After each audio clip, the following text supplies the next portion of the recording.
हमें और हमारे जैसे दलित समाज के लोगों को डॉक्टर भीमराव अंबेडकर जी से क्या सीखना चाहिए। चलिए आज इस वीडियो में जानते हैं। हमें और हमारे जैसे दलित समाज के लोगों को डॉक्टर भीमराव अंबेडकर जी से 3 या 4 बातें सीखनी चाहिए।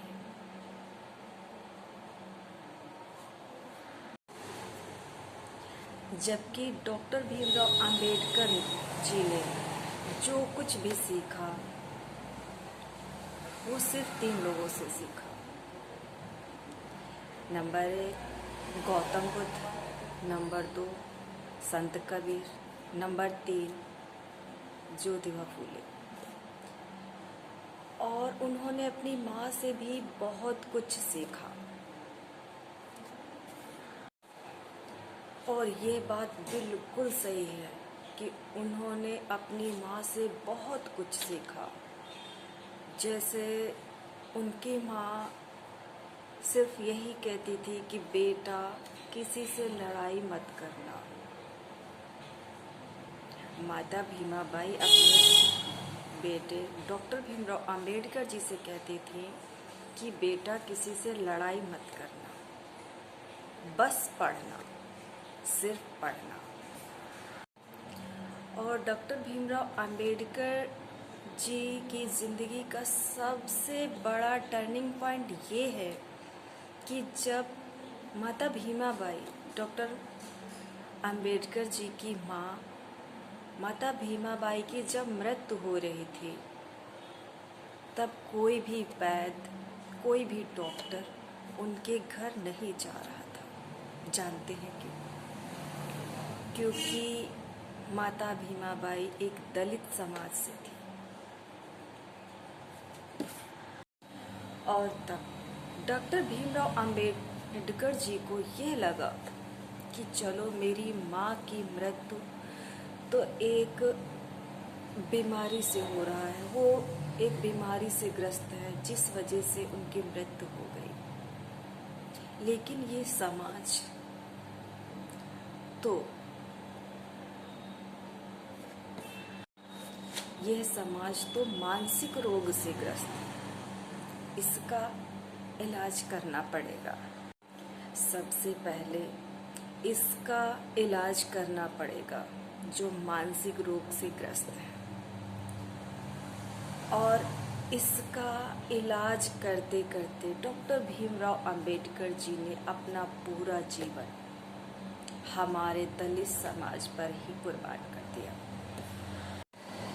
और आज भी हमारे समाज में कुछ लोग ऐसे हैं जो उसी बीमारी से, मानसिक रोग से ग्रस्त हैं, उसी मानसिक रोग से ग्रस्त हैं, उसी सोच से ग्रस्त हैं। तो डॉक्टर भीमराव अंबेडकर जी से हमें क्या सीखना चाहिए? मैं तो अपने हिस्से का सीख रही हूँ, और आपको क्या सीखना चाहिए? हमारे इस दलित समाज को क्या सीखना चाहिए? देखिए, जितने भी हमारे समाज में वंचित समुदाय हैं, उसमें से अधिकांश लोग, जिसमें से हम में से अधिकांश लोग आते हैं और हमें बराबर की स्थिति में, समानता में आना चाहिए। हमारे डॉक्टर भीमराव अंबेडकर जी बहुत ही सुंदर संविधान लिख कर गए हैं, जिसमें से एक हिस्सा मूल अधिकारों का है। और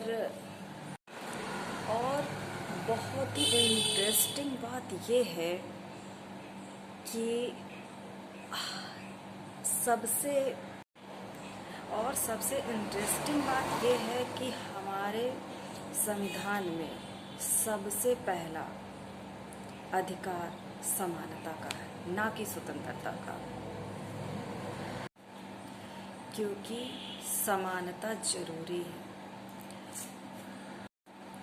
अनुच्छेद 14, 15, 16, 17 और 18 ये 5 अनुच्छेद हैं जिसमें समानता को पूरी तरह साबित करने का प्रयास किया गया है।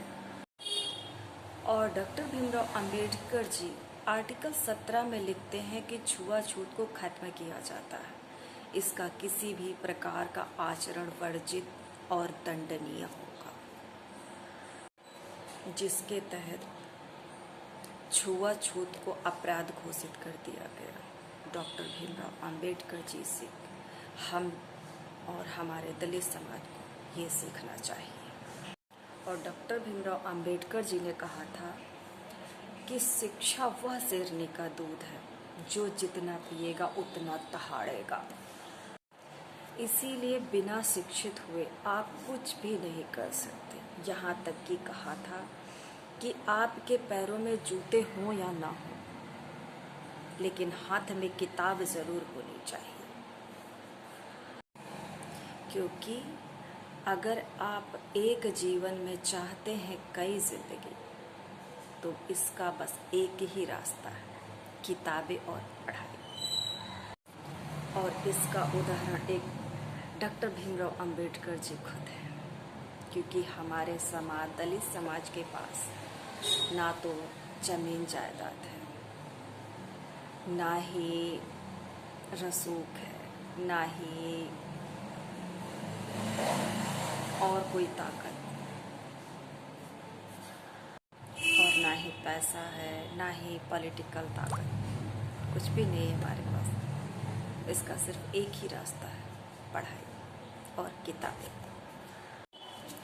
जिन समुदाय परिवारों के पास ये सब ताकत नहीं होती, उसके पास बस एक ही रास्ता बचता है, शिक्षा और पढ़ाई।